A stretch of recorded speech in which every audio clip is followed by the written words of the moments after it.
No commercial. Okay, man. Happy Friday and welcome to the Happy Birthday America, Happy 250th Birthday America edition of The Week That Was. I am Nancy Derringer, and I was recently told, as in about 4 minutes ago, that I'm hosting this week. So please forgive me all of my trespasses before I make them. It's a great Friday. It's a federal holiday, and today I am joined by a smaller crew, but with no shortage of brain power to discuss the week's event or the week's news. Of course, to my right, whatever this is, we're backwards. I have labor and community activist Barb Ingalls.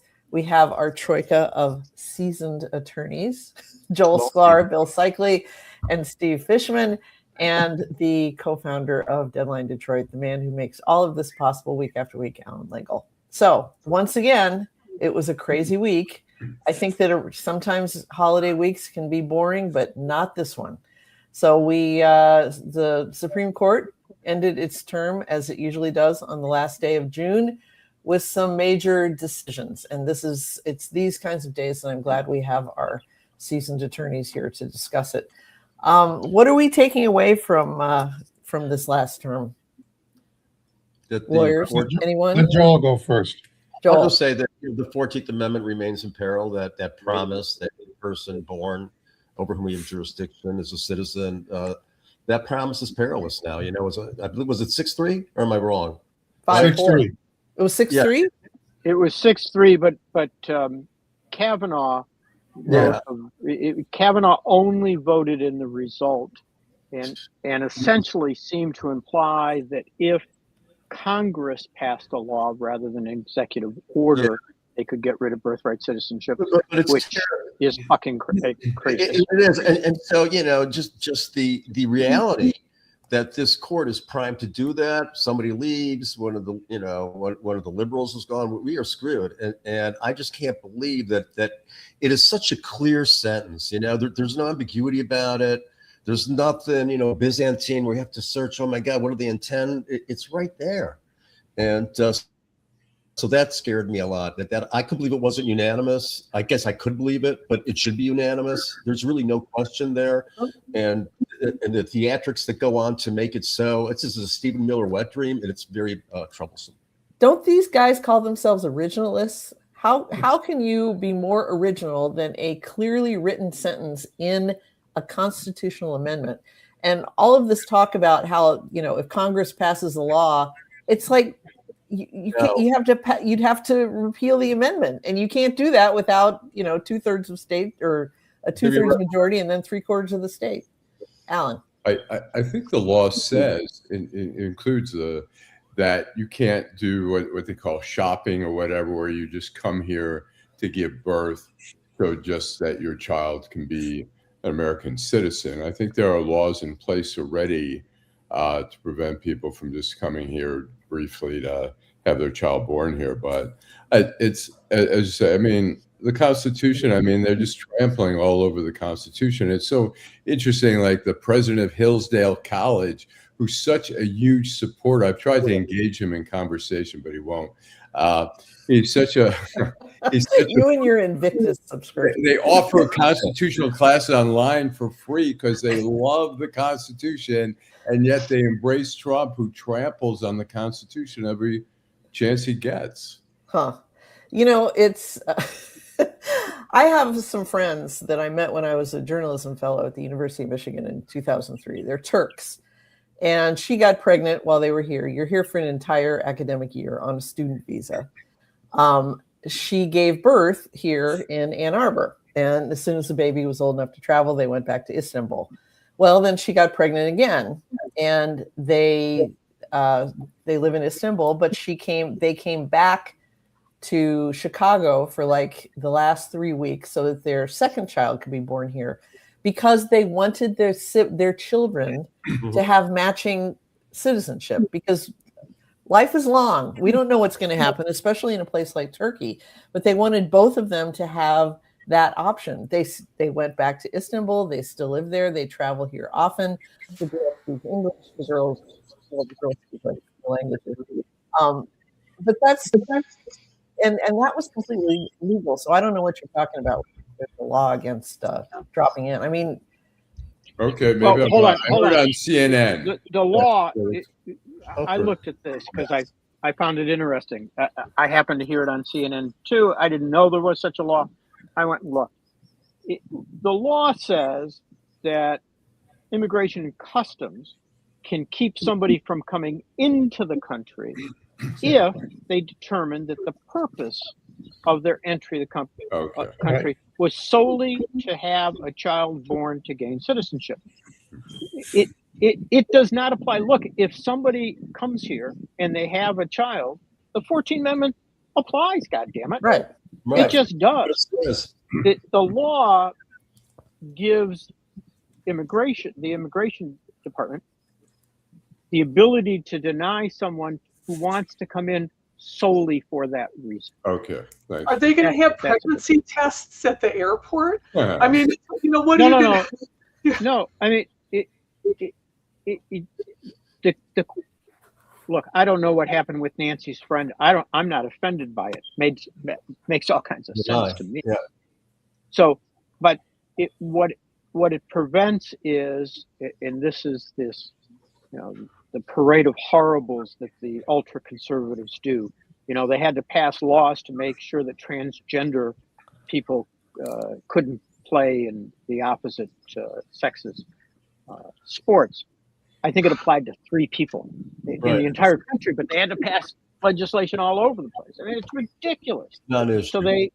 So what they're saying is they want to end birthright citizenship because they claim, and there was some right-wing nut on CNN who claimed that what was the number she used? 125,000 people a year from China came to this country just to have children.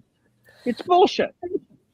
And so, Steve. And can I just add one quick thing? Sure. I want to answer the question, what does this tell us about the court? It tells us this is the most conservative Supreme Court this country has ever seen. Yeah. They will bend over backwards to ignore the law and the Constitution. It's an activist court. Political result. The most activist court. Right. They used to and corrupt. But they rail against traditional activism. The hypocrisy is absurd. Yep. That's the first thing Nan said and what Joel just said. The hypocrisy of these justices is almost beyond belief. It's almost like they think we're idiots and we can't follow along with what their stuff has been. It sure makes it very important, more important than ever for that 2028 presidential election, right? Because some of these people are getting older. Yep. And whether they plots or they retire, they're going to be replaced by the next president and the next Congress. The other thing that really got me when Kavanaugh said the Congress should pass a statute, you see, and that'll overrule the Constitution. So the next statute they can pass after that is to reinstitute slavery. What the hell? If it's all up to the Congress, we'll just pass a statute. We'll go back to the old days and we'll have slavery in this country again. I mean, it's crazy. It's crazy. It is crazy. And it's funny. I know that I read a story about this years ago, that there are like birth houses mostly in the Pacific Northwest. And they are businesses that are run by mostly Chinese people for wealthy Chinese people coming here to have a child and claim citizenship. But I don't necessarily see that as a bad thing. I mean, they live in China, which is an oppressive authoritarian state. And, maybe they want something better for their children. That is what people who have Nancy, they're not white, God damn it. Right. Go ahead, Joel. These people are affluent. I mean, the whole purpose, the argument is that illegals are taking benefits, stealing jobs, stealing housing, all sorts of god-awful things, committing crimes. There's a invasion. The people from China who can afford to, go to a boutique to have a kid, they're not going to suck benefits out. They're going to provide. They're smart. They're going to be educated. I'm perfectly satisfied with that. These are the kind of Americans that we want. And Correct. It's just, sometimes I think when lefties talk about white supremacy and white supremacists, I think sometimes they get a little over their skis. But if there is one movement in this country that is explicitly white supremacist, it's this one. It's to keep people of color from coming in. And the same people who would say, my great grandpa came here from Sicily or Ireland or wherever without a pot to piss in, and within 10 years he had a business, and then my grandfather became a lawyer, and my father was a doctor, and me, I'm a finance bro. But the whole they'll tell this story and they act as though, well, it's okay because I'm white. But back then, Irish and Italian people were considered, they were considered the lowest of the low. Steve, you had your finger up. Just one thing before we leave this subject, just so we're clear. What Bill said is true. What Allan said was wrong, or whatever they heard on CNN. The statute, we got to make sure everybody understands that. You can't pass a statute that eliminates birthright citizenship. You can pass one to say that, okay, somehow you can keep somebody who's coming here because it looks like that's what they want to do. That's a completely different issue. But we got to make sure everybody understands. You're born here, you're a citizen. So okay. One question to everybody: what constitutes an American if this thing is gone? Are we Americans? What constitutes an American who's left to claim I am an American if that is gone? I found this video of Ronald Reagan in his last speech as president, quoting a letter that he claimed he received from somebody. It was probably written by Peggy Noonan, but he said it was somebody who said, you can't move to France and become a Frenchman. You can't move to Turkey and become a Turk. You can't move to Japan and become Japanese. But anyone can move to the United States and become an American, because we, almost alone among nations, are based on an idea. And what they're doing is they're taking this idea, they're saying the idea no longer applies because there are too many brown people here. And that just, that's what they said about Jews once upon a time. This is some bullshit. We have a video of real Americans. Okay. Ballroom, maybe? Of course. That's great. That is great. Are you excited about the ballroom? I am. Yeah? Yes. Why is that? What's so exciting about the ballroom? I think we need it. Yeah? I do. I look at all the other countries, America's in its teenage years. You think we're that youthful? Have you seen the Senate? Yeah. But Americans know age is nothing but a number, especially when you consider our youthful commander-in-chief. How do you think the president's doing? Great. Yeah? Real great. How do you think the president's doing? Oh, yeah, you want to be honest, pretty shit. I think Trump's doing well. The economy has grown, and we're not having wars everywhere. Is that true? Well, we're in Iran. Hopefully that ends soon. We are in a war, but we aren't in a war. I think Trump is trying to be a kinder, gentler type guy. Wow. well, since I assume that was shot in Washington, and since we that was in Louisiana. Oh, that was in Louisiana. Okay. Well, let's assume it was shot in Washington for the purposes of this segue, because I have to say that, it has been a rough couple of years for those of us who dislike the president. But the last week has just been a bounty of hilarity. And I can't, starting with the reflecting pool and moving into this ridiculous Great American State Fair, which is just like a shit show from start to finish, has really been heartening to me. It really makes me feel a little bit better. Has anyone else seen? Tens of people have been going. Tens of people. And what drives me crazy is apparently Fox News has a remote studio out there, and they've been doing their morning show from there. And their anchors, who are not the sharpest knives in the drawer, are sitting there in their chairs and saying, "We're here at the fabulous Great American State Fair," and you can see that there are just thousands of people are enjoying it, and you can see with your own eyes this empty green space behind them with maybe little knots of 2 or 3 people going in and out of these little pavilions. And it's like, is this what they expect us to do? Just like, who are you going to believe, me or your own lying eyes? I'm baffled by this, but also highly amused. Allan. I feel that instead of a ballroom, they should build a food court. That would be more appropriate.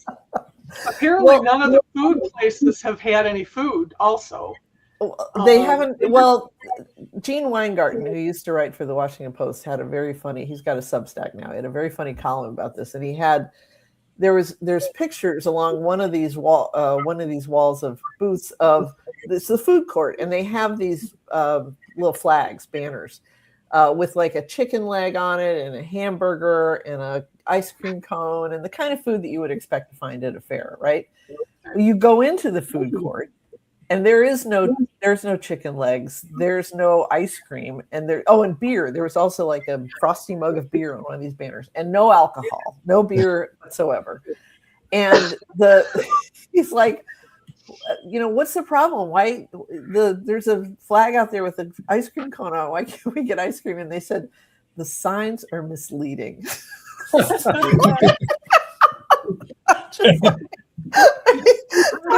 people can't do anything right. What'd you say, Barb? The stage fell down yesterday while people were dancing on it. It fell down? Part of the background of the stage started to collapse and fall down. Wow. There was no one dancer. Seriously, it almost hit like it was crazy. It just fell from the sky. Yeah. And the more like the heat comes, things going to be melting, and like that arc is going to be tilting. Yeah. Everything bad's going to. Well, and then apparently the fireworks, the national fireworks, which are set for tomorrow night on the 4th of July, are going to be delayed by about 2 hours. I mean, they usually go off when fireworks go off, when it gets dark enough that they make a spectacle. But Trump has said that he's going to give, and he actually made a joke about this at one of his speeches in North Dakota this week. He's going to give a 1-hour speech in what is projected to be 107-degree temperatures.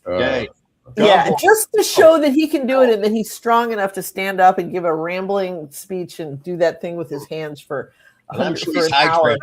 And then the fireworks will go off at like 11.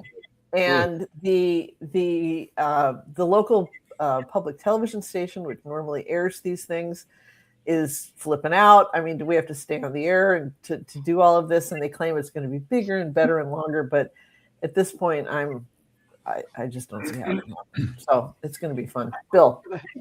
Nancy, I hear what you're saying, and to some extent, I empathize with getting a good laugh at what's going on. But listen, I was in Washington, D.C. in 1976 for the 200th celebration. And, I've not historically been the most rah-rah American guy. But that event moved me. Yeah. It was meaningful to me.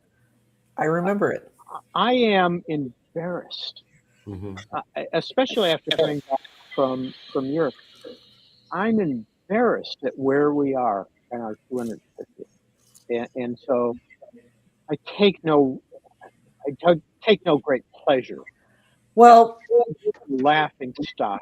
Right now, we're the laughing stock of Europe. Yep. I mean, of the world. That is a legitimate observation, I'll say. But and I read a piece this morning in, I think it was Salon, which I don't normally read, but it was recommended to me, so I read it. And the writer Amanda Marcotte pointed out that in the true sense that everything Trump touches dies. Of course, the DC 4th of July is a laughingstock. It's shameful. It's embarrassing. It's whatever. But elsewhere in the country, there are going to be some really good celebrations, and you should concentrate on those. They're going to have. But it's hard. It is hard because I remember the tall ships. It's hard to look at this country, to see where we're going, to see how we're treating immigrants, to see how we're saying, oh, that bullshit poem on the Statue of Liberty. We don't mean that bullshit anymore. Yeah. Times have changed. Putting Stephen Miller out, who wants to make sure that pregnant women aren't allowed to come into this country while they're pregnant. Hey, Jesus, where are we? Yeah, we're in a dark place. And I was telling somebody this week, I think I even said it on the show, that I feel like my feelings about the country are like if my child had been had hit somebody while driving drunk and had been arrested, I would still love her, but I would not be proud of her at that moment because she made a terrible mistake. And that's kind of where we are right now. I feel like you can love the country and still be incredibly disappointed and embarrassed and even ashamed of it. Barb. There's been a lot of coverage of the European and the international fans that have been coming to the United States for the soccer games, and they're having a wonderful time. They're having a wonderful time. The white ones that are allowed in, but they're meeting people who are probably pathetically grateful that there are. That they're not walking around giving Americans the finger and doing things. They're having a good time. They're eating ranch dressing by the gallon. They're doing, but they're, they drank, the Scottish team drank every drop of Sam Adams Boston Lager that was available. That's right. They're they're running around and they're being themselves and they're saying, you know what, I don't know about anything else, but we really like Americans. And it's pathetic how we're just like, please don't associate us with this. It's sad and it's fun. And I think we're mostly succeeding, but how the disconnect is so crazy. There's been some wonderful social media content of these folks wandering around. There's a Scottish guy who goes into a Walmart, and he's like, "Oh, ice cream for the dog." So he's all the Cheerios. Yeah, we got Cheerios. I want to follow up on one thing Barb said. I think I agree with you, Barb, that we are succeeding as individuals. Yeah. With Europeans, we are not succeeding as a country. I mean, one of the themes that I heard was, look, how are we ever going to trust your government again? Yeah. How are we ever going to trust our government again?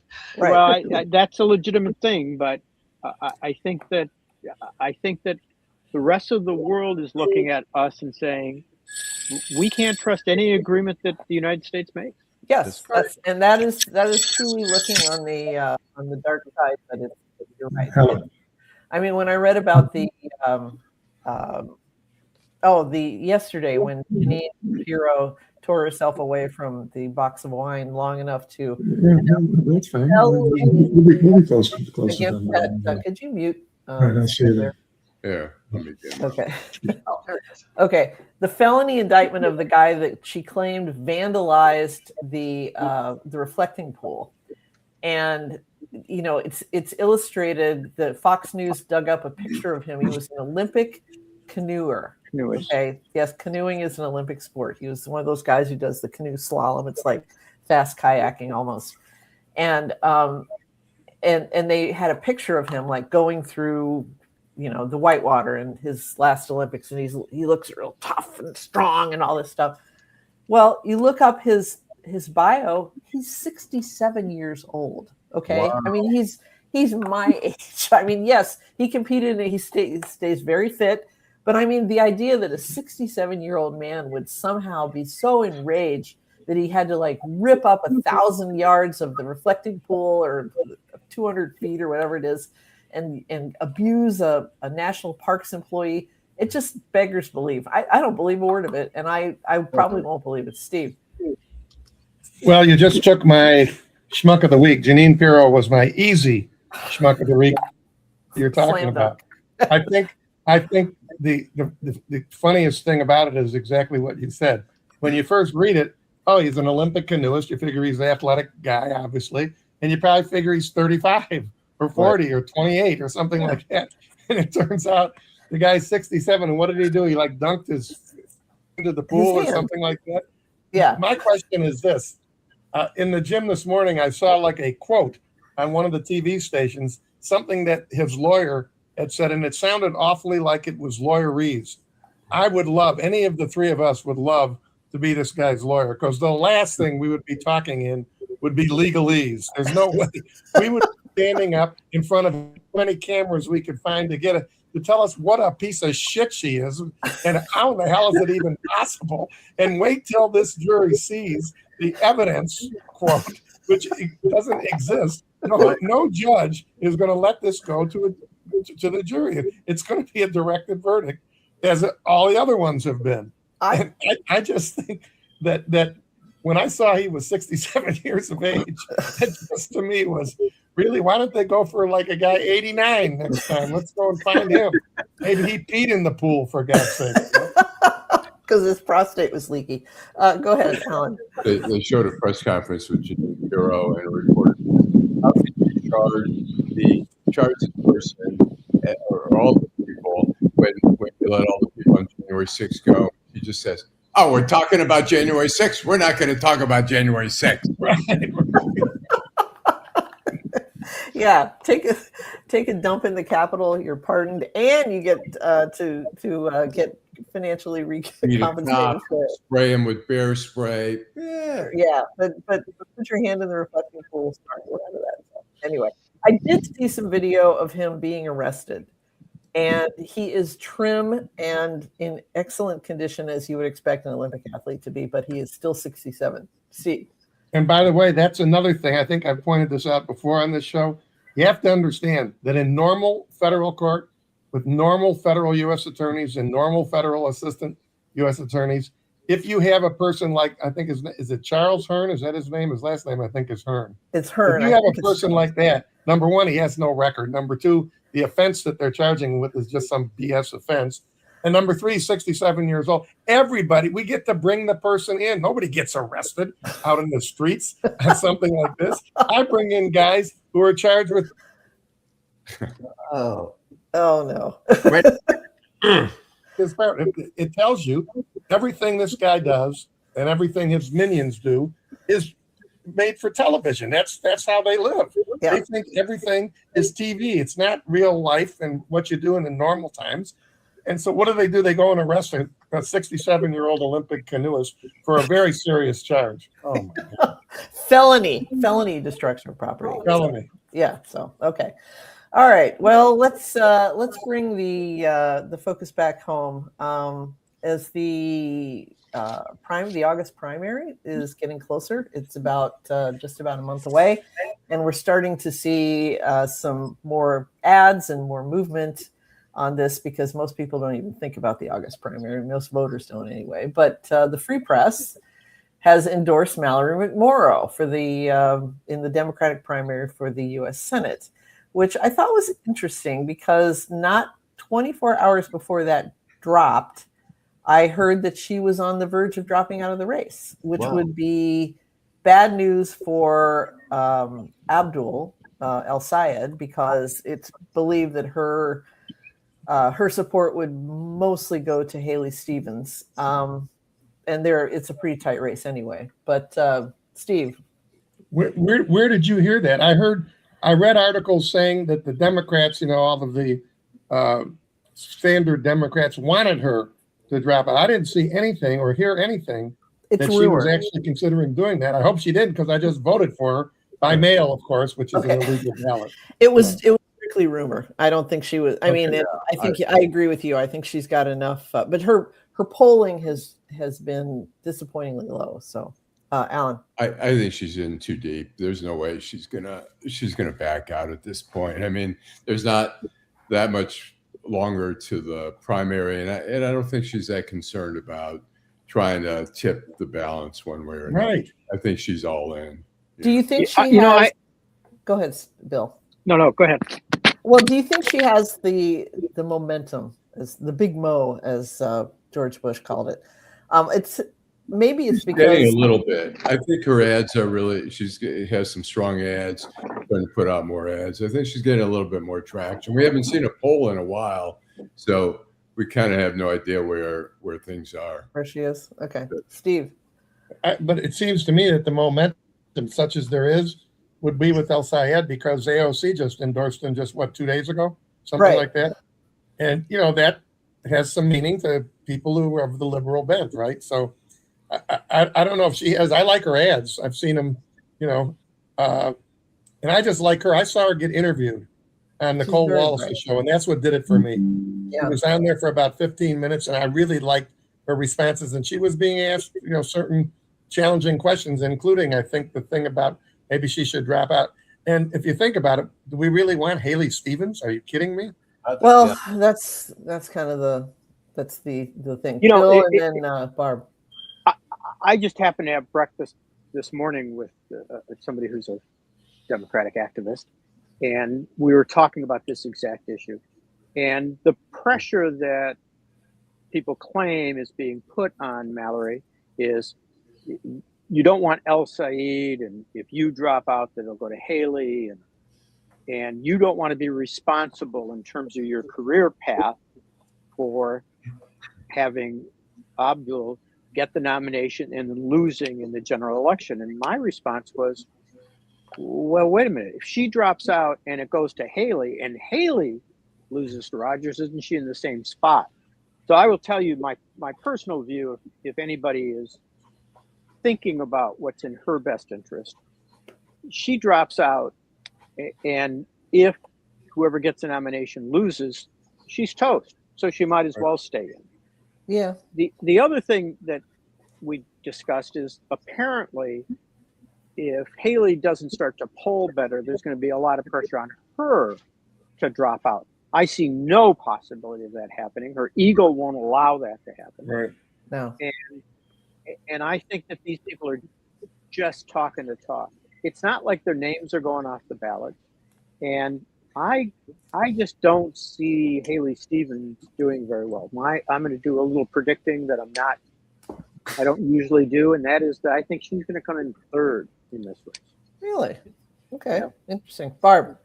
I don't think anybody that was voting for Mallory is going to go to Haley Stevens. Right. Because I think it's pretty much common knowledge that she is so deeply disliked. She's been disliked since she took office. She's been practically invisible. She goes on about her left-wing support, but she doesn't show up at anything. She doesn't, she's possibly a good congressperson in the office answering phone calls and stuff, but she's not. She's just not helping anybody.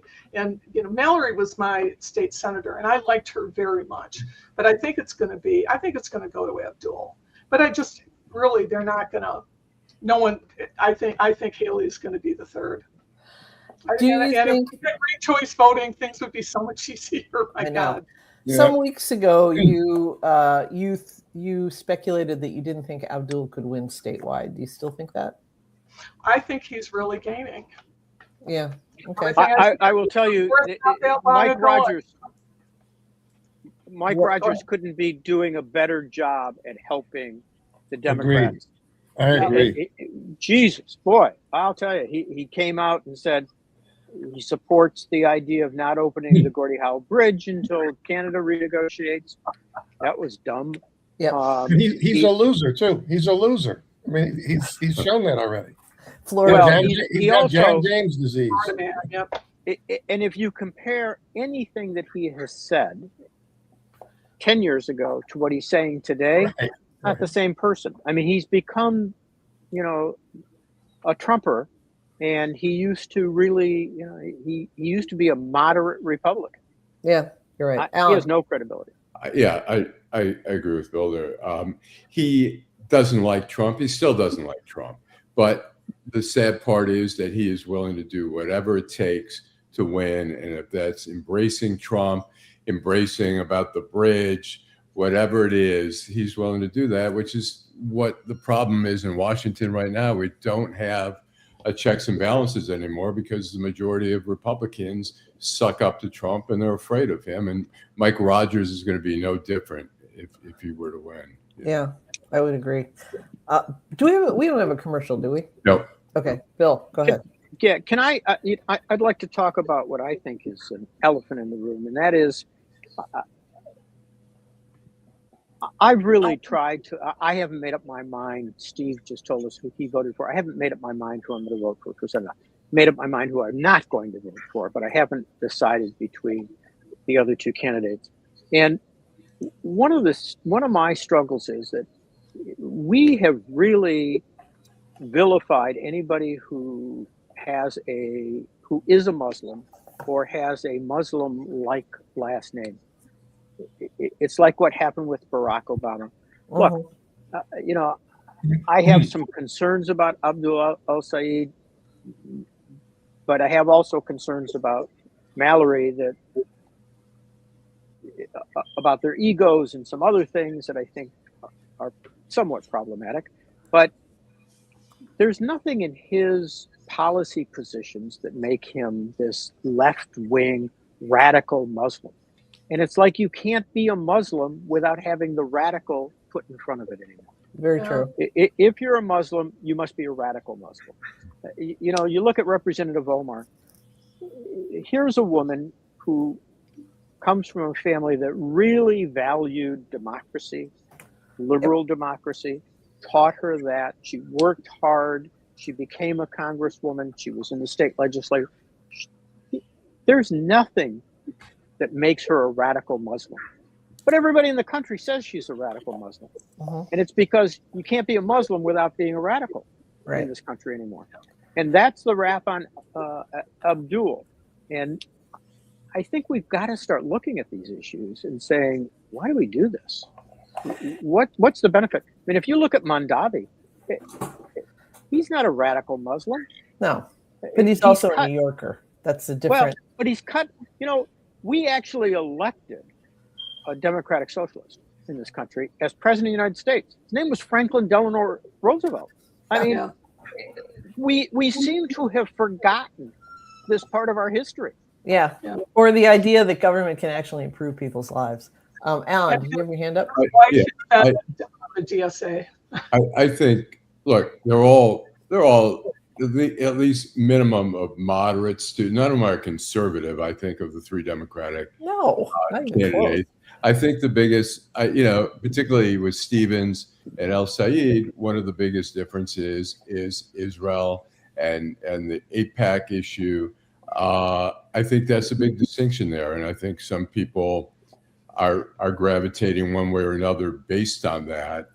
Whether I mean, El Saeed's probably the most charismatic of the three, but in terms of policy and stuff like that, none of them are like right wing. Even they're all fairly progressive. Even liberals, and I think one of the big issues is Israel and AIPAC. That's what I see. Okay, Steve. I think that's a huge issue, not just one of the big issues. Yeah. And I think that everybody who's saying Abdul al-Saeed has no chance to win, I'm not so sure about that. No, I agree. I mean, he could be like Obama. Chance to win because there's a lot of people. Stevens actually could lose to Rogers just on the AIPAC issue. Yeah, she has very little appeal. She's just not appealing in any way. I mean, I hate hearing her commercials. I think Rogers has a better shot against her. Mallory, I guess, the compromise between the two. Are we going to elect al-Saeed? Is he electable? I would hope so. I don't know, because we got to win. We got to get Democrats in the Senate, man. That's like McConnell got to, wherever he's laying right now. You got to win. You got to win. And the fellow that I was having breakfast with was pitching Mallory to me, and one of the reasons was that the electability issue, and he happens to like al-Saeed, but he said, look, we can't afford in this election to try and solve those issues about electability. Maybe he should be the senator, but we've got to nominate the person who stands the best chance of winning. The first thing I said to him was, well, if that's Haley Stevens, you're not going to get any money from me. But look, electability is a big issue. But again, I agree with Steve. I'm not convinced that he's not electable. I think this country is ready for some change after Trump. And I think that if you look at what's going on in New York, it is, everybody predicted, the city will collapse. People will move out in droves. It's going to be a disaster. It hasn't been. And they're still doing that same Fox News thing at the fair deal where they're like, oh, look at New York, it's collapsing. It's like, New York is not collapsing. It's like, call me when you can get a 2-bedroom apartment in New York for under $1,000, and then I might believe you.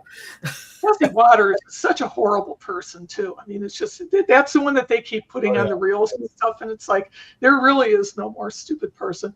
But it's something else about Abdul though, and he is getting the young people of this state excited. He's getting them excited, and it's a big deal. We want these people. They work really hard. And I was at a People's Assembly meeting last weekend, and I was by far one of the oldest people there, and everybody else. This was in a church on Woodward, and it was packed. And it was all young people, and they were all ready to work. And there were so many Abdul signs and T-shirts and stuff like that. And I think that that's a microcosm. Detroit is one thing. Western Michigan and Northern Michigan is something else. But I also think he's gaining out there. Did you see the response he got in Coldwater?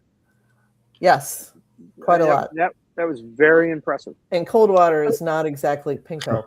But that is a perfect segue to our next topic, which is related, which is Alyssa Slotkin, who this week called for new Democratic leadership in the Senate and was raked over the coals for it by the House.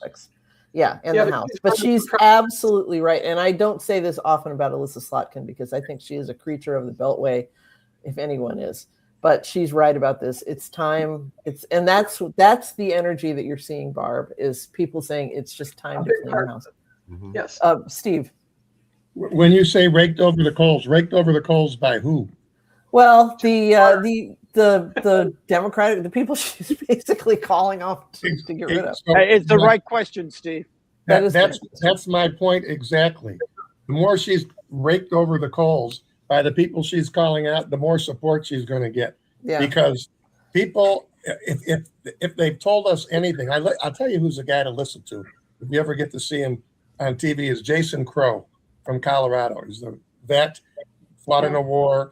And this guy talks tachlis, as we say in Yiddish. He talks straightforward, not beating around the bush. And he's just as clear as can be that I guarantee you when Alyssa Slotkin said what she said, Jason Crow was going, you're right.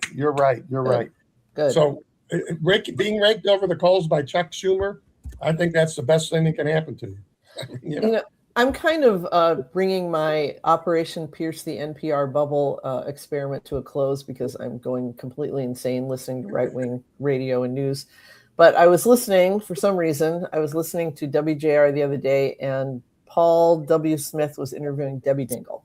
And Debbie Dingell is a very nice person. She's Miss Bipartisanship, right? That's her thing. Is I was such good friends with, these Republicans that I used to serve with. And she's friends with everybody. Everyone is. And Paul W. Smith referred to Mamdani and the DSA as communists. And she did not say a word. And then he said, who do you like in the Democrat Party?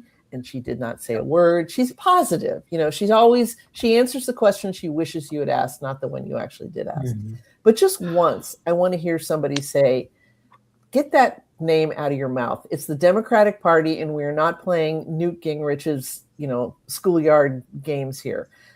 If you believe that Mamdani is a communist, then I want you to define what a communist is right now. You hear these mouth breathers out there calling him a Maoist or a Marxist. It's like, if I held a gun to your head, you could not tell me the difference between, socialists, Maoists, Marxists, and communists. It's just, nothing Mamdani is doing is even close to communism.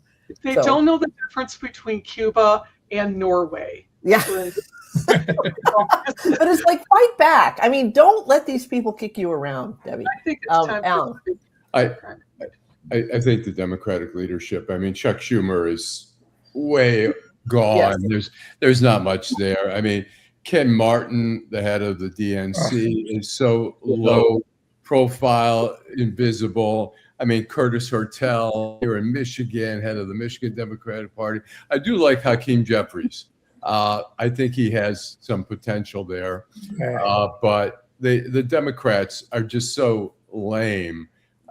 They just need to be Democrats. Well, and this is why when, the Republicans say, well, yeah, our popularity is slipping, but so is Democrats. It's like the reason the Democrats' popularity is slipping is because other Democrats just want them to like grow a spine and start fighting, and don't fight with just, strongly worded letters. It's like, let's get some knives and baseball bats into this thing and start doing some damage. Alan, that's why I want to disagree with something Alan said earlier. Alan said, all the Democrats running for Senate are pretty liberal, progressive people. I don't think that's true for Haley. And there's no question in my mind that Haley would vote to keep Chuck Schumer in. You've got to look at what the political spectrum is. What used to be the political spectrum used to be a lot broader. It's a lot narrower now. But she is, especially within the Democratic Party, she's much more in the Chuck Schumer camp. She's much more in the Debbie Dingell camp. She's much more conservative than the rest. And I think that, as Steve and Barb and Nancy and I think everybody has pointed out, we're in trouble if that doesn't change. If we don't give some clear, distinct choices to the American people, some policy choices, and really implement them, if we go back to, okay, we got elected and now we want to go back to bipartisanship and we don't want to do anything that would ever. No fucking way. We're going to get another Trump in sooner rather than later, and we're going to be in trouble. And I think she's part of that problem. I think so too. I won't disagree with you on that, but I'm talking issue by issue on a lot of the issues, whether it's healthcare or whatever else. But have you ever heard her? Have you heard her support Medicare for all? I haven't. She hasn't. She's not come out in support of universal health care in this country. No. Well, I was going to say, I think Jamie Raskin from Maryland would be a great leader. He's an attack dog. He's extremely bright, articulate. Although, like I said, I like Hakeem Jeffries, but if there needs to be an alternative, I would say somebody. The establishment's got to go. This is a generational change. You got to embrace what's coming. Schumer, you've had your time for God knows how long. Schumer, I agree with. Right. Even anybody who's establishment, I think, is just not going to get great support. They're not inspirational. The people, the progressives are inspirational. That's why people are the progressives. So although you need inspiration. You got to get people out. There's going to be voter suppression. This is going to be a turnout election. And I want excitement and inspiration. The left gives me that. And that's what drives turnout. I'll say in 2016, when the new generation of Congress members who wanted to oust Nancy Pelosi in the leadership, I think they realized how difficult it was. And I think she did a great job of pushing back against Trump. I think she was very skillful. Yeah, much better. Well, since we have our criminal lawyers fully in attendance here, I want to talk a little bit about... I'm not a criminal lawyer. I may be a criminal, but I'm not. Maybe not. In other words, you want me. I want Steve. Pete Buttigieg, I think a lot of us read about what happened to him a couple weeks ago. It was Saeed described it as a swatting hoax. It wasn't exactly a swatting hoax. We don't have a clever word for it. Somebody called Child Protective Services and told an anonymous complaint that Pete Buttigieg was at risk of harming his 4-year-old twins that he is father to, along with his husband Chasten. And because it's a complaint against of potential child abuse, they had to investigate it. They had to follow the procedure. And the bottom line is he had to be separated from his kids for, I think, 24 hours. I think that was it. I assume all of this happened up in Traverse City. Yeah. But he wrote a very moving piece about it, an essay about what happened and what it was like for him. What are the chances of finding the person who did this? Under the present law, go ahead, Steve. No, I can't give you an opinion. I don't know anything about how social media and all that stuff works. I have a flip phone, remember? So it wasn't social media. This was whatever it was. What are the chances? Yeah. The only chance would be if A, the person who contacted Child Protective Services left his name or her name, and B, if the people at Child Protective Services decided they're going to go and turn it over. Well, that's a violation of the statute. It's a violation of the statute to reveal who made the complaint, even if they give their name. It's a violation of the statute. I've done these cases. Okay. And so the odds of getting this are very, very small. And, you know, despite the fact that I usually represent victims, I mainly to get rid of the claims of false allegations.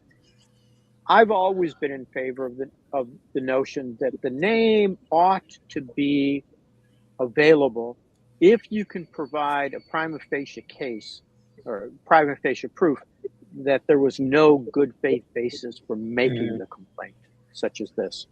But under the current law, it doesn't exist, and I don't think you can get to it.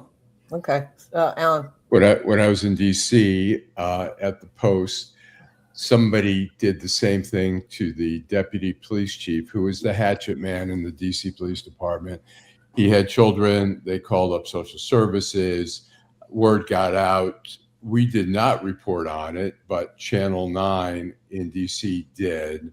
And it was so devastating. I mean, he was cleared.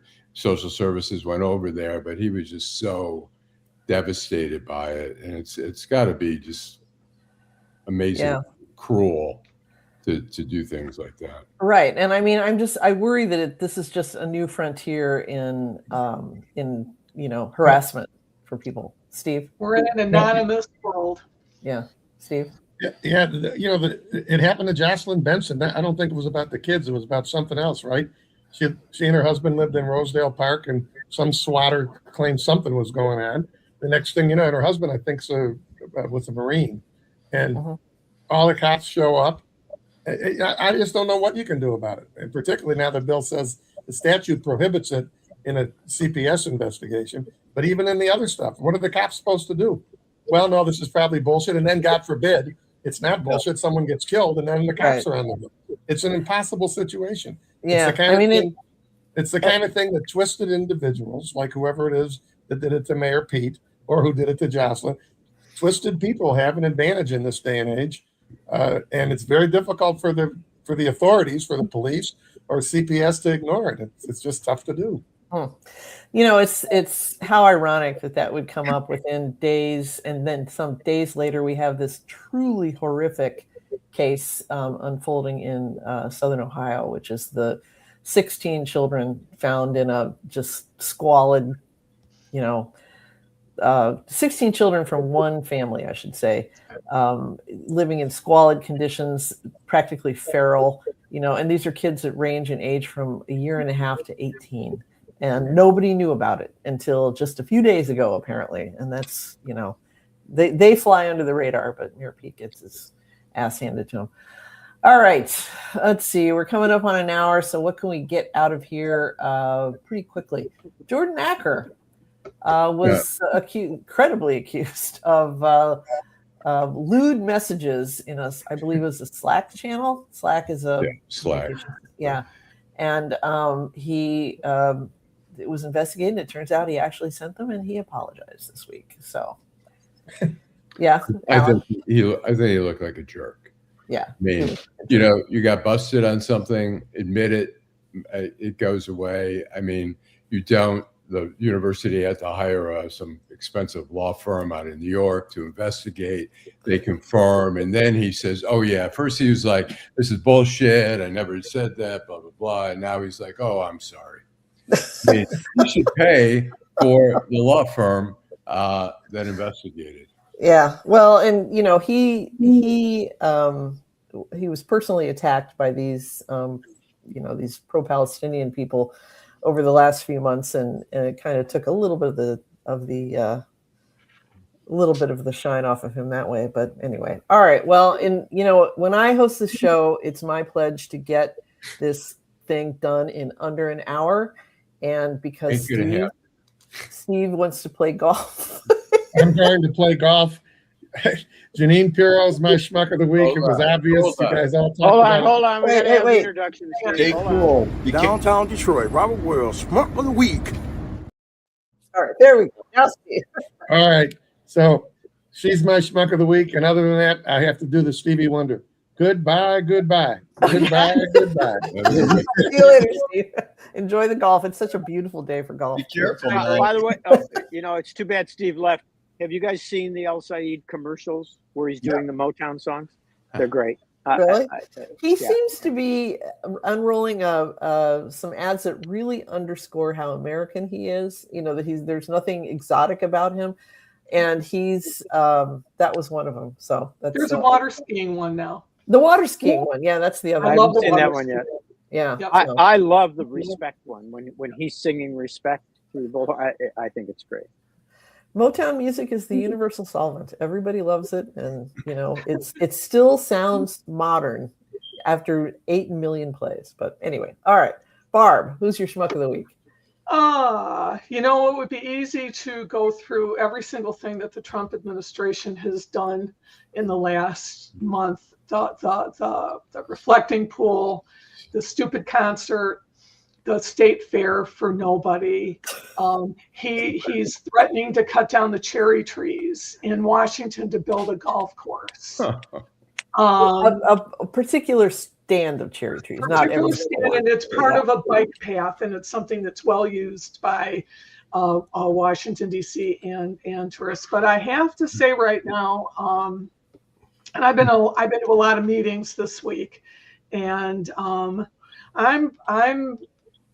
really more than usual angry at the Michigan and the Metro Detroit news media for completely ignoring what is happening in Southwest Detroit and in Pontiac and in parts of Washtenaw County and on the west side of the state.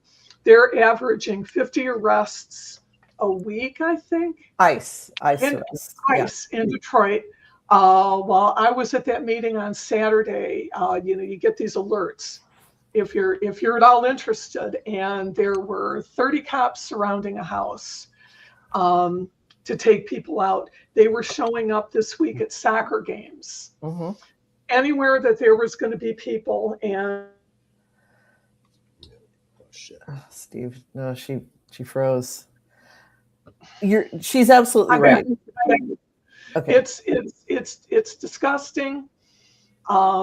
It's hurting people, because I think if more people really knew the scope of what was going on, then we would be able to mount a better defense against it. Because they haven't actually shot anybody yet, we're not on the news. I find it horrific. I think Detroit is better than this, and I want to know why they haven't. Nothing. I will say, Barb, I don't know if you read Planet Detroit. It's an environmental news site, but they have a story on this, and it's a little bit out of their coverage area, but it's written by my friend Dustin, who used to cover Pontiac for the Oakland Press.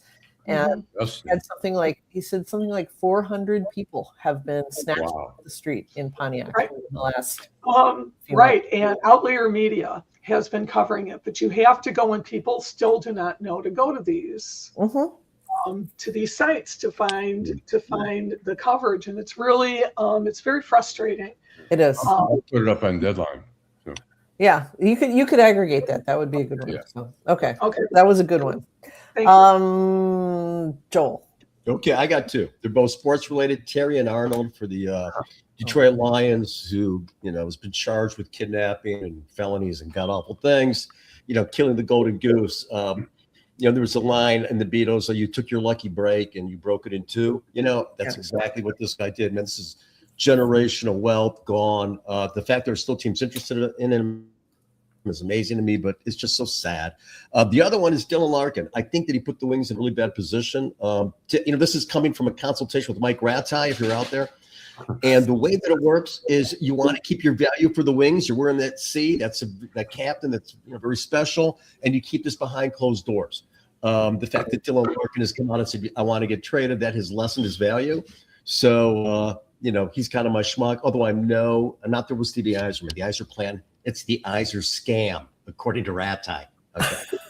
I think Terry and Arnold. I think he's got to get some time because everyone else in that group. I think it was just him in the case. They might try to tailor toward him. Yeah. There's other people involving pistol whipping and abduction or kidnapping or whatever. He's going to have to do some time.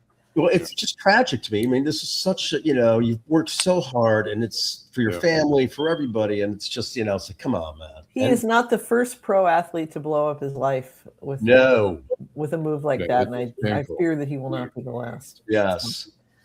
Okay, Bill. Easy for me this week. It's Stephen Miller, the head of the American Nazi Party. I'm sorry, it's probably not technically. He's certainly the poster child for the American Nazi Party. Yeah. It looks like the uniform would fit him. Yeah. Oh, well. There is, in my humble opinion, there is no more despicable person associated with the White House than Stephen Miller. He has been the architect for most of the immigration action. He is, I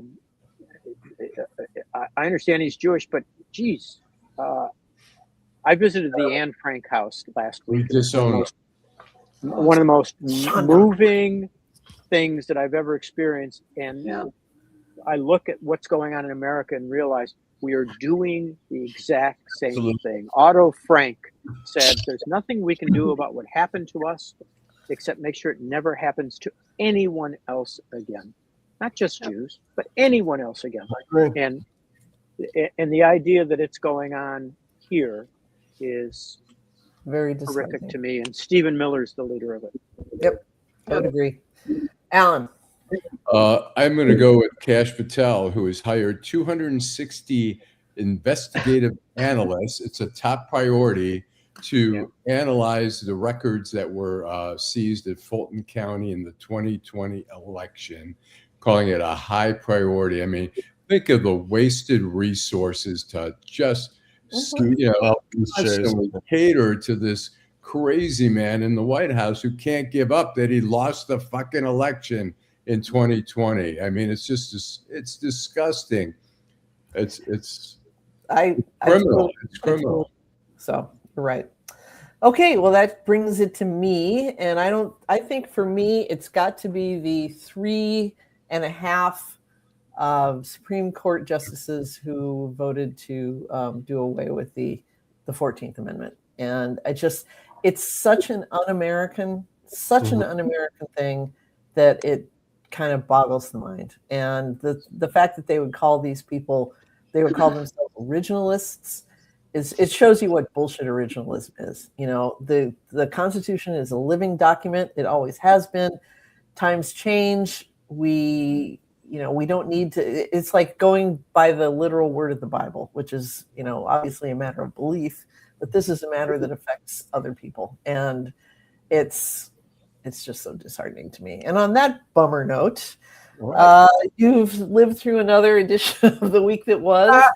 The Happy Birthday America. Hope the next 250 are better.